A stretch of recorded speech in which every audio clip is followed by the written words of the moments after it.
Bonjour à tous et bienvenue pour la première vidéo de funkmygeneration.com sur YouTube.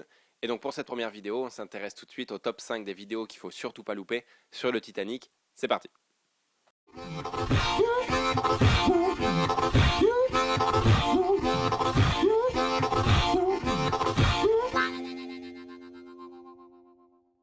Allez, on attaque le top 5 directement avec la cinquième vidéo, qui est une vidéo de Jules Fou, qui est un podcasteur sur YouTube depuis un certain temps maintenant, qui est aussi musicien, puisque c'est lui qui a fait le générique de l'émission de La Ferme Jérôme sur MTV. Et donc dans cette vidéo, il s'intéresse à toutes les réflexions qu'on ne se fait pas forcément sur le Titanic. Voilà, donc la vidéo devrait s'afficher quelque part sur votre gauche à peu près quand j'aurai fait le montage.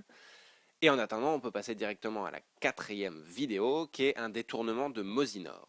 Alors Mosinor, pour ceux qui ne le connaissent pas, c'est un mec qui reprend des vidéos, que ce soit des films, des clips, des émissions télé, tout ce que vous voulez, et qui redouble l'audio pour en faire complètement autre chose.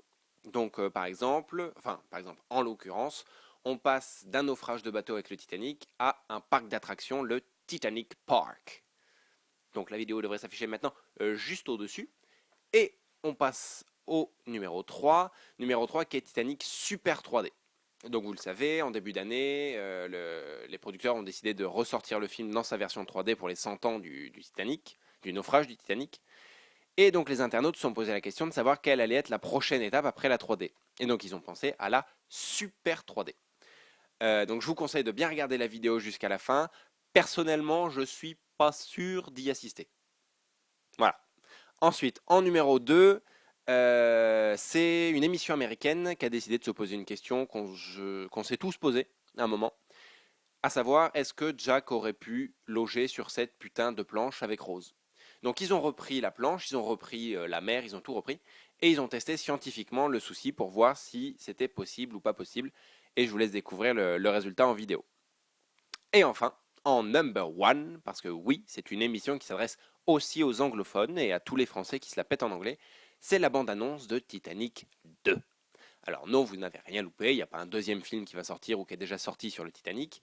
Simplement, après le succès du premier film, certains producteurs se sont dit que ça pouvait être intéressant, financièrement, pas artistiquement bien sûr, de faire un numéro 2. Et donc ils ont commencé à plancher sur le scénario, voir ce qui pourrait être intéressant, etc.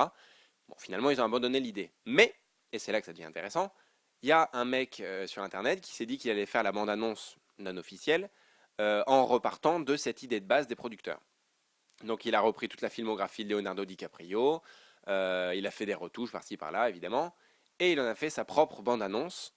Alors il y a deux choses à retenir.